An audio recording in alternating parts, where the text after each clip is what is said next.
এই আশুরার ইতিহাসটা কি? বুখারী শরীফের বর্ণনা, আল্লাহর রাসূল সাল্লাল্লাহু আলাইহি ওয়াসাল্লাম যখন মক্কা থেকে মদিনায় হিজরত করলেন, হিজরত করার পর তিনি দেখলেন মুহররমের 10 তারিখ আশুরার সময় ইহুদিরা সবাই রোজা রেখেছে। আল্লাহর নবী সাল্লাল্লাহু আলাইহি ওয়াসাল্লাম বললেন, তোমরা এই দিনে কেন রোজা রেখেছো? তখন ইহুদিরা জবাব দিল, এই মুহররম মাসের 10 তারিখে আল্লাহ পাক রব্বুল আলামিন সাইয়েদনা হযরতে মূসা আলাইহিস সালাতু সালামকে জালিম ফেরাউনের হাত থেকে নীল নদের মাঝখান থেকে বাঁচিয়ে দিয়েছিলেন এবং জালিম ফেরাউন ও তার দলবল সহ নীল নদের মধ্যে ধ্বংস করে দিয়েছিলেন। এই 10 মুহররম 10 তারিখের দিন আল্লাহ রব্বুল আলামিন সাইয়েদনা হযরতে মূসা আলাইহিস সালাতু সালামকে ফেরাউনের হাত থেকে রক্ষা করেছিলেন। এই জন্য এর শুকরিয়া স্বরূপ হযরতে মূসা আলাইহিস সালাতু সালাম প্রত্যেকটি বছর এই মুহররম মাসের 10 তারিখে তিনি রোজা রাখতেন। আর যেহেতু মূসা আলাইহিস সালাতু সালাম রোজা রাখতেন, সেহেতু আমরাও প্রত্যেক বছর মুহররম মাসের 10 তারিখে রোজা পালন করি।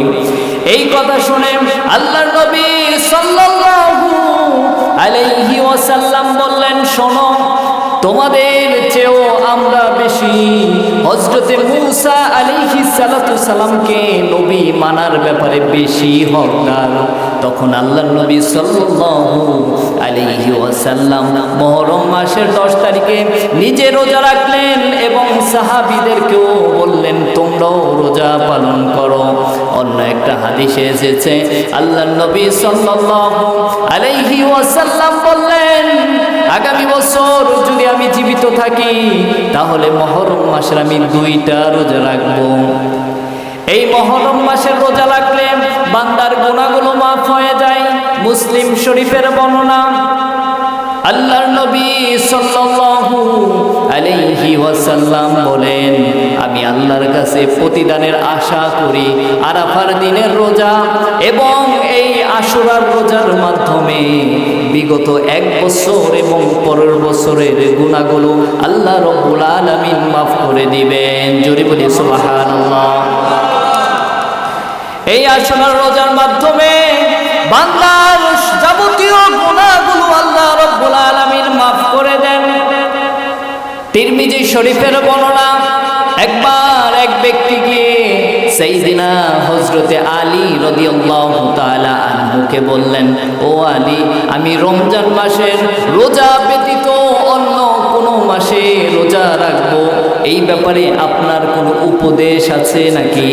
তখন হযরতে আলী রাদিয়াল্লাহু তাআলা আনহু বললেন, শোনো, এই একই প্রশ্ন এক ব্যক্তি আল্লাহর রাসূল সাল্লাল্লাহু আলাইহি ওয়াসাল্লামকে করেছিলেন।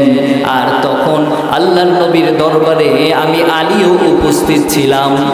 ওই ব্যক্তিটার প্রশ্নের জবাবে আল্লাহর নবী সাল্লাল্লাহু আলাইহি ওয়াসাল্লাম তিনি বললেন, শোনো, তুমি যদি রমজানের রোজা ব্যতীত অন্য কোনো মাসে রোজা রাখতে চাও তাহলে তুমি আল্লাহর মাস মুহররম মাসে তুমি রোজা রাখো।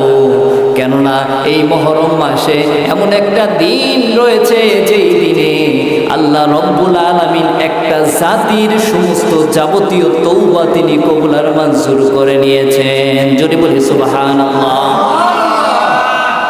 এই মুহররম মাসের আশুরার 10 তারিখে এমন একটা দিন যেই দিন ভবিষ্যতেও অন্য কোনো জাতি যদি আল্লাহর কাছে তওবা করে, আল্লাহর কাছে গুনাহ মাফ চায়, আল্লাহ রব্বুল আলামিন ওই জাতিরও যাবতীয় গুনাহগুলো মাফ করে দিবেন। জোরে বলি সুবহানাল্লাহ। এখন এই মুহররম মাসে আমরা রোজাটা রাখবো কয়টা? এই মুহররম মাসে রোজা রাখার ব্যাপারে আল্লাহর রাসূল সাল্লাল্লাহু আলাইহি ওয়াসাল্লাম বলেছেন, তোমরা মুহররম মাসে রোজা রাখো, আশুরার দিন রোজা রাখো, আর তোমরা ইহুদিদের বিপরীতে তোমরা রোজা পালন করো। কারণ ইহুদিরা একটা রোজা রাখে আর তোমরা দুইটা রোজা রাখো, আশুরার দিন, তার আগের দিন অথবা তার পরের দিন, এইভাবে দুইটা রোজা রেখে ইহুদিদের বিপরীতে তোমরা রোজা রাখো। হযরতে আবু হুরায়রা রাদিয়াল্লাহু তাআলা আনহু বলেন, আল্লাহর নবী সাল্লাল্লাহু আলাইহি ওয়াসাল্লাম তিনি বলেন যে মুহররম মাসের রোজা এত গুরুত্ব, রমজানের রোজার পর সবচাইতে গুরুত্বপূর্ণ রোজা হলো মুহররম মাসের রোজা রাখা। জোরে বলি সুবহানাল্লাহ।